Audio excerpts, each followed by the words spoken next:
Thanks for staying with us. So last week, we focused on the activities of the Lagos State Transportation Management Agency, that's LASTMA. On the show today, we have the Director, Chief State Vehicle Inspection Officer, the Vehicle Inspection Service, VIS, Ministry of Transportation, Lagos State Government, Mr. Akin-George Fashola. Welcome to the show. Good morning, Mariah. How are you? Good to have you on the show. So, because Mariam specifically asked for you, so I'm going to let her have the first question. Go ahead, Mariam. And I'm just going to, go straight to the point. Shodex Garden. Yes. They're a group of VIO or VIS personnel that stand along that road and cause the ramp, right? Yes, just it's a curve.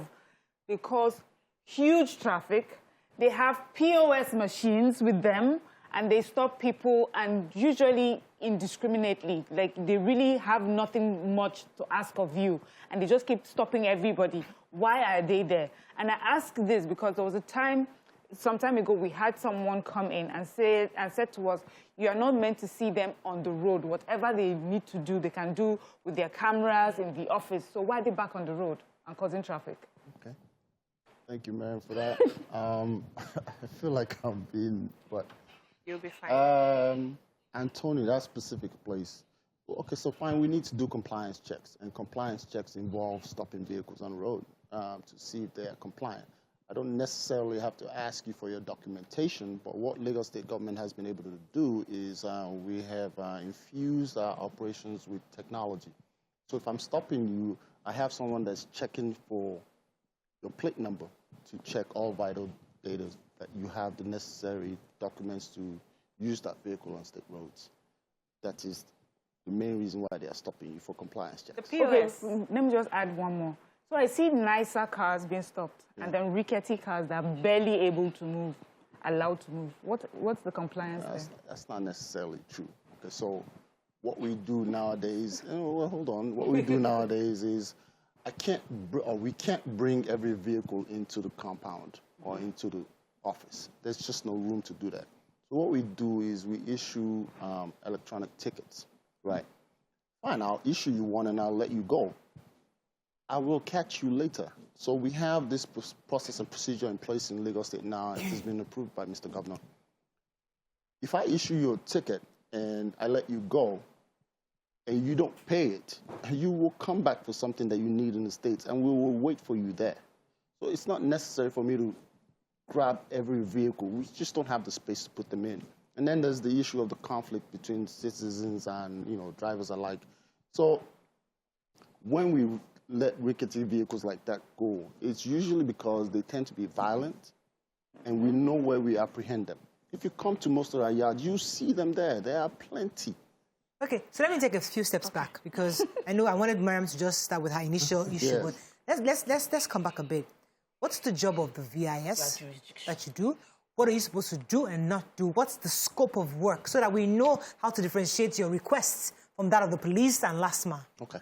So the primary responsibility for vehicle inspection officers is to make sure that all vehicles that operate on Lagos State roads are compliant with the rules and regulations for roadworthiness. That is the primary goal. For example, roadworthiness. What does roadworthiness mean? It's a roadworthy certificate for that particular vehicle.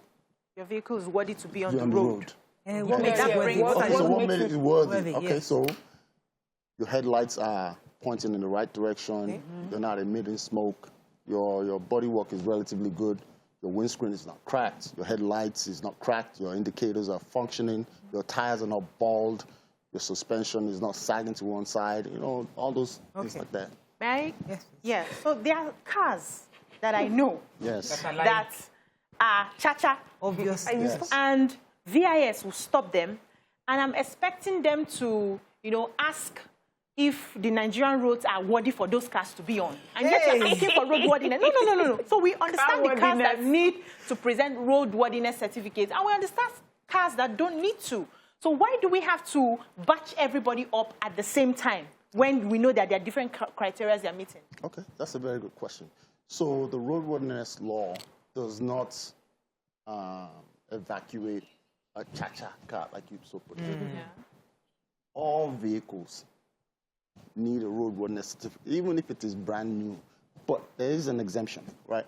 So if your vehicle is between 1 and 5 years old, brand new from the date of production, you can apply for an exemption. It is not automatic. You have to apply for it. Okay.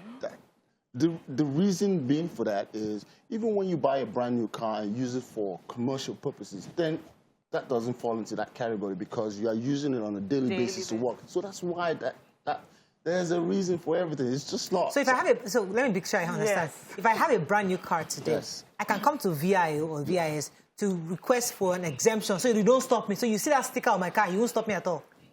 Absolutely. So you will be in compliance with the law that you've already been exempted for roadworthiness certificate for 5 years or whatever years is left on that particular vehicle from the date of manufacture. So we need to apply. Okay, so you need to apply for it. Wow. So here is the thing for me.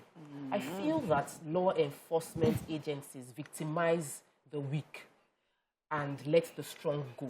And so Nigeria favors, like, don't steal small money, still really big money. If you want to have a rickety car, then be a very dangerous looking person because the law enforcement will just leave you alone. If anybody will just bring out knife, like you should be very, very, if you want to, don't play small, be very, very aggressive. And it's sort of like, it's counterintuitive for progress to happen in our society because it just sort of like punishes the honest, good person. And we need to stop that. So I remember under the last administration that there was a reason all VIS officials, VIO were taken off the road because they were constituting huge nuisance on the road and causing indiscriminate traffic at different places. And what I realized was done was when that law came into play, we had less traffic at those strategic places they usually stay. So, and I know that technology was deployed because we celebrated the technology a few years back. Yes. They came to tell us about it, and we were so happy. So proud of and I have seen it displayed. You know, I've gotten text messages for my roadworthiness is about to expire, let me fix it, and then I go and do it. So why would I be stopped when I have a valid one? Or why would I be stopped except I don't have a valid one? So that you are only stopping people, you have everybody's text phone numbers, they can get the messages and we're using technology well. Because like she said, at that place, the traffic extends up until on the bridge. Yeah. Only because, of course, there might be a bit bad road, but mainly because the roads are bad and then they are now stopping vehicles there. That also happens in this 7-Up junction here, where they will stop at the bend. So is there a way we can do these things smarter, taking the feedback from people that it will not cause traffic on the roads? Absolutely. I like that question that you brought up.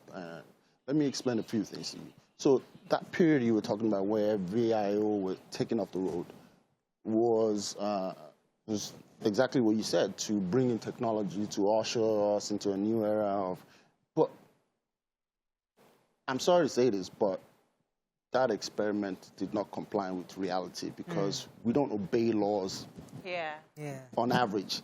So what happened was, at that particular period in time, people just discarded the fact that they needed to get a roadworthiness certificate. They just stopped coming. They didn't do it. So you now found out that you still need the compliance checks. Now, let me go back to what you said. All right, during that period, we brought in ANPR, automatic number plate recognition. So we have cameras located around the state. You pass through it, they just scan your number plates, and it goes into the database, see what you have and what you don't have. If you don't have anything, it just issues you a ticket immediately. I've gotten one of those. You've gotten one of those. Now, here's the dilemma with that. So a lot of people, when they register or give details for their vehicle, Nigerians normally send someone to go and do it for them. Yes. Okay, so there's nothing wrong with that, but here lies the problem. So when you send someone and that person doesn't put your telephone number or your details, so when there's an infraction on your vehicle, it goes to somebody else and you are not aware of it. So part of the responsibility of owning a vehicle is also making sure that your details are correct. Well, we are taking steps to correct that. So, what are the steps? Okay, going forward, you will not be able to register or renew your documents if your details are not valid. Like you come and you want to renew, and I put in your telephone number, and it doesn't say Mariah. You will not get that document. Or you tell me, I live at number 4 Evergreen Road. And on the system, I'm seeing something different. You won't get the document. Okay. So you need, that information is key in order to eradicate all those things like stopping people on the road, because the data is what will allow us to send you or notify you or do whatever without having to stay on the road. Okay, let me go on a quick break. Let me go on a quick break. When we come back, we continue this conversation. Stay with us, we'll be right back.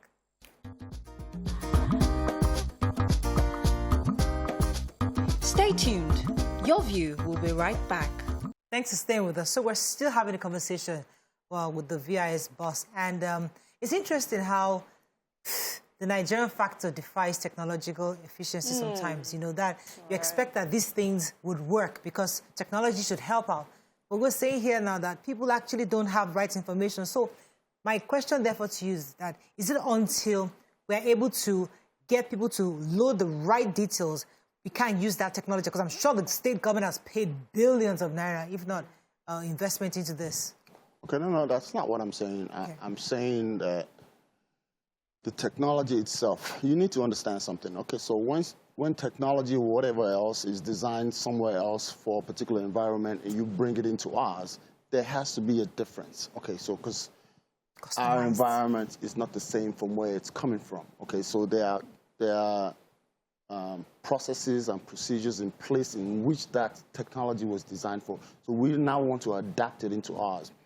Of course, it works for a lot of people, and some of you have testified here that you do get the text messages and whatnot. Yeah.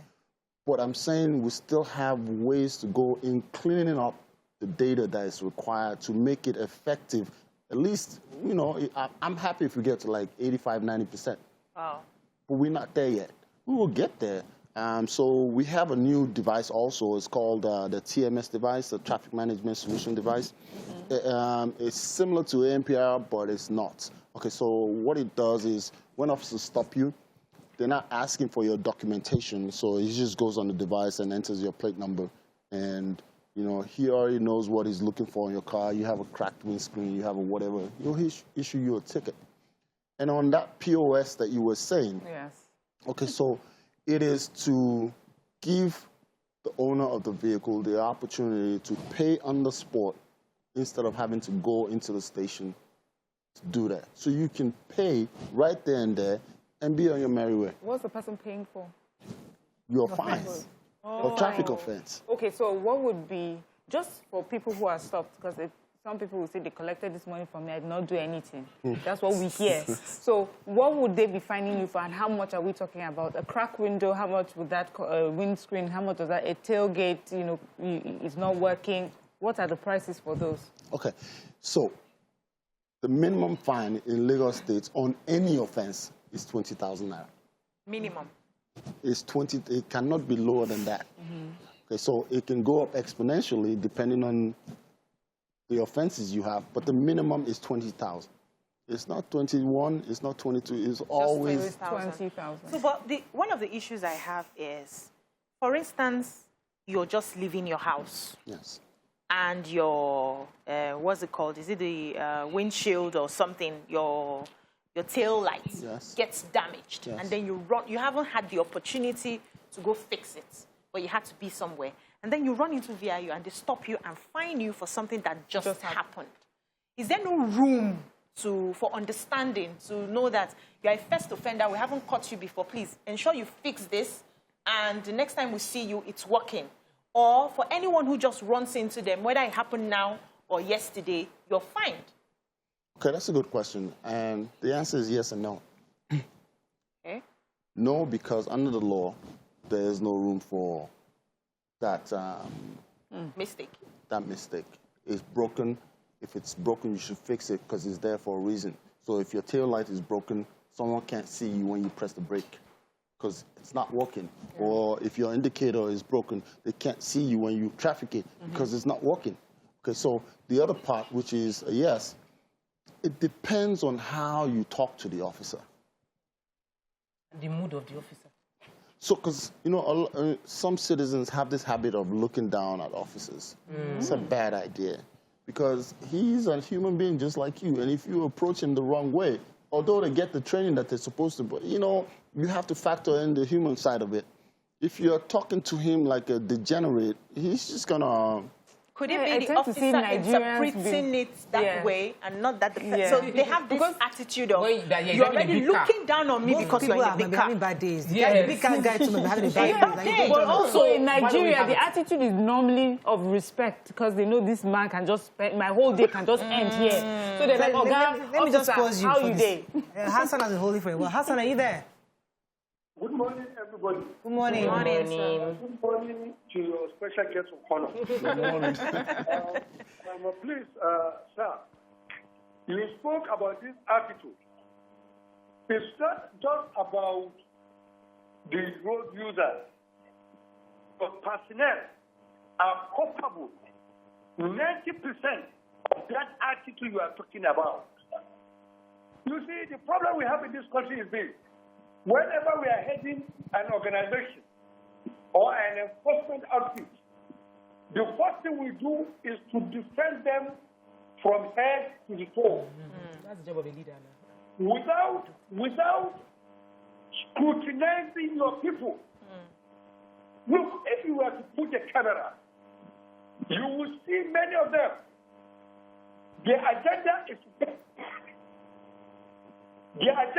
is to create green box. You see them where they stop. They stop with already a lockdown. And the essence of free labor is free movement of vehicles. You are working contrary to the agenda of Lagos State government. Because of the outcry, the former governor of Lagos State banned you from being on the road about that. You are back on the road doing the same thing. I'm not defending the reckless drivers or irresponsible drivers here. Please.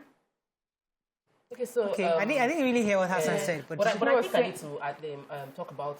I expect that what Hassan was saying, which is important, I know you probably heard it, was the defense. Yeah. And I believe every leader should defend. You should defend your team. At least have their back. When you go back inside, you can shout at the team that people are embarrassing us and all of that, but have their back. But I think that whenever we have leaders take that position, it makes the people that you're trying to get on your side to disbelieve everything you say, because you're telling them to their face that what they're telling you, which they've seen, is not true. So that also, we need to find a balance in saying, I hear you, there are many issues and all of that, but I want to ask you specifically about using technology to avoid mood swings, because your officers might have mood swings. Someone has been beaten, he has not eaten, and then he will just decide to harass me. But if we have technology where you note the fact that a week ago, the moment you stop me now, and I tell you, I'm so sorry, you see this, you mean it's not working, the indicator? I didn't know. It's working. You check it, you say, it's working. You say, I'm really sorry, I will fix it today. You notice that warning, you did not fix it. So that the next person that stops me, I'll tell the person that, check your system now. If I've been so we can then use technology to prevent basing it on human intelligence to. Is there something like that already? Well, that's a very good question, and that is part of the reason why we have the traffic management solution. So every time you ticket or you stop someone and you log it in, it'll automatically say first offense or warning, or it comes there. So even when the officer says, okay, madam, go ahead, go, I'm going to let you go. On minor issues, there are some issues they will not let you go, which is a critical offense. They won't, let's just be realistic. Right. But the system also logs how many times. I can track your vehicle across the state.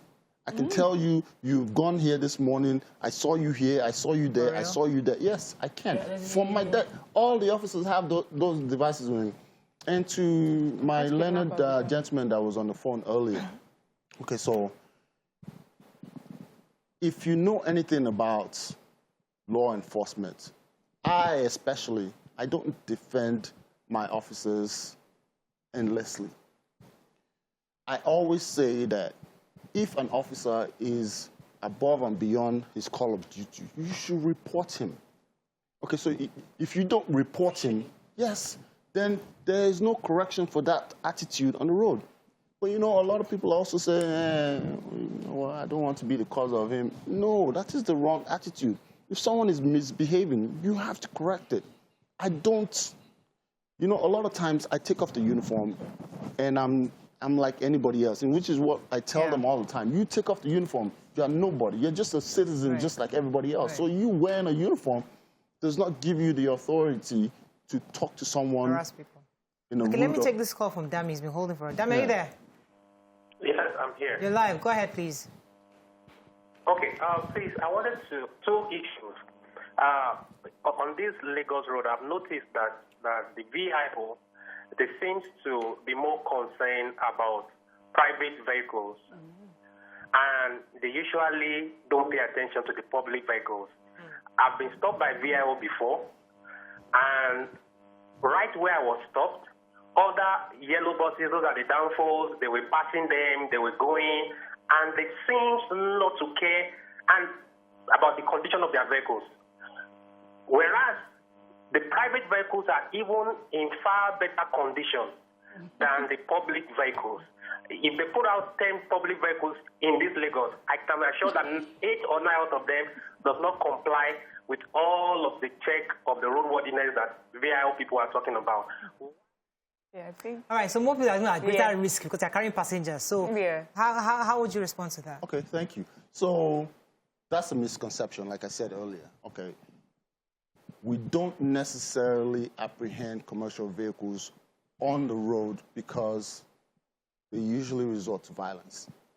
And you need to factor in the risk of the passengers they are carrying and the safety of the officers. We know where we get them. It is usually at the car park where they have a chairman or someone that's in charge of that car. All the officer needs to do is take a cognizant note of the plate number and the bus number. They have a unique bus number. All buses have it on their vehicles. So take it to the chairman. You take it, and we apprehend it. If you come to our yard, you see a lot of commercial vehicles. Either you bring it or we close the park. I'll come to you, Mariam, but there's this, I don't want to forget this one. You said about we have to adapt to Nigerian system. Yes. So in part of the adapting, things like maybe a broken side mirror is not a big deal for us in Nigeria because we find a way to manage. We manage things. You know, abroad, you can salute, you know, because our country is fairly, I mean, we have a huge percentage of poor people who are struggling to buy a Tokumbo vehicle that has been damaged. So for them, the car moves. I can see, at least I know I can look back to reverse.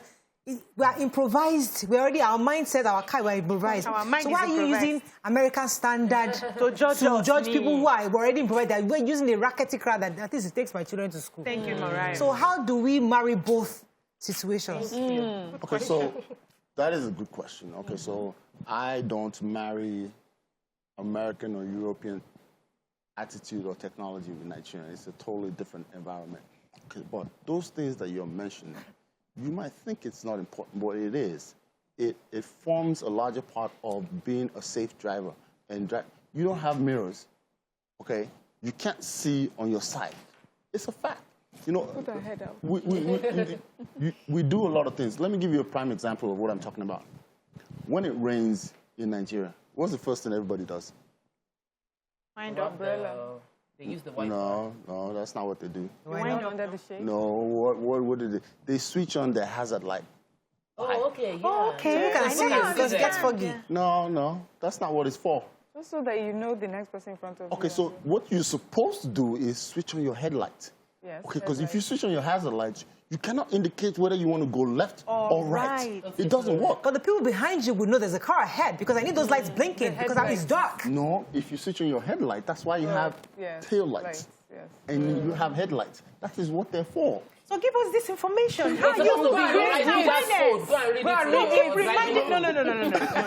Not to be fed the information. No, not be fed information. But there's a way we like to call abroad. There's a way they do things. They keep reminding people. It becomes like this one now. This switching on of hazard light is now like a part of Nigeria. I saw them doing it. And then you have to follow. follow. I went to driver school and I wasn't taught to do that. But I saw everybody doing it when they're doing it. And I started feeling like maybe to protect myself. So keep giving us the way that we get our driver's license in Nigeria is different. If we go through the proper training and everything, you get some of this information. But you forget. But I just wanted to mention, you know, you talked about complaints. Because I have that. Sometimes I want to complain. And I want to make sure that my complaint gets to the right office and something is done about it. But I don't want to spend my whole day when I'm supposed to be picking up my kids from school to do that. What app can I use what number can I call to make sure that my complaints are registered and something is done about it? Okay, it's twofold, right? Okay, so if you have a complaint about a particular, like say that Shodex place you're talking about, there is a zonal head there that you can complain to. Okay, you can just walk in. You don't even need to stay there. Walk in, collect his phone number, send him a text message, and if he can't handle it, he'll send it to headquarters. We have a department that deals with that issue. So I need people like you to report whatever it is that you're seeing so we can make the corrections in-house as necessary. And how do I follow up to make sure that complaint is addressed? Okay, so that's what the department is for. They will call you back to address the issues that you have. This is jumping quickly. Okay, yeah, so some people have reported that the roadworthiness in Ogun State does not apply to Lagos State. Is it not supposed to be to have been judged based on the same criteria? Why do we have to get another one or be seized when you get into Lagos State and you have Ogun Road worthy? Are you saying Ogun roads are not worthy enough for that certificate? Okay, so, that's one. yeah. So secondly, is there any way, any way that you can extend the time? Like if somebody commits an offense, you give them some time to have rectified it before, getting them to pay a fine. Okay, the first one, there's a misconception. So roadworthiness and vehicle documentation is a state matter. All right, so if you live in a particular state and your vehicle is registered in that state, you can't go to another state to go and obtain vehicular documentation because that is what we use to pay road taxes, road levies for the state. The roads that we fix, the infrastructure, whatever that goes on the road. And as far as that one is concerned, you have to get the National Assembly to change that law in regards to that. Because under the law, there's no room for that. But okay, we have to wrap up. Thank you so much, sir. Thank you very much. I have to leave it at that. We've been speaking with the boss, VIS actually, Mr. George Fashola. We'll still bring you back because we really want to see the technology work. And we hopefully, because that will make things more efficient and easier. Shodex Gardens are noticed? Okay. So they're supposed to be there. They're not taking them away. They're supposed to be there. Stop causing traffic. But they will adjust. They can move forward. So, Moriah, you're going for... Yes, so that's all we can take. We'll see you tomorrow. Bye for now. Take care. Bye-bye.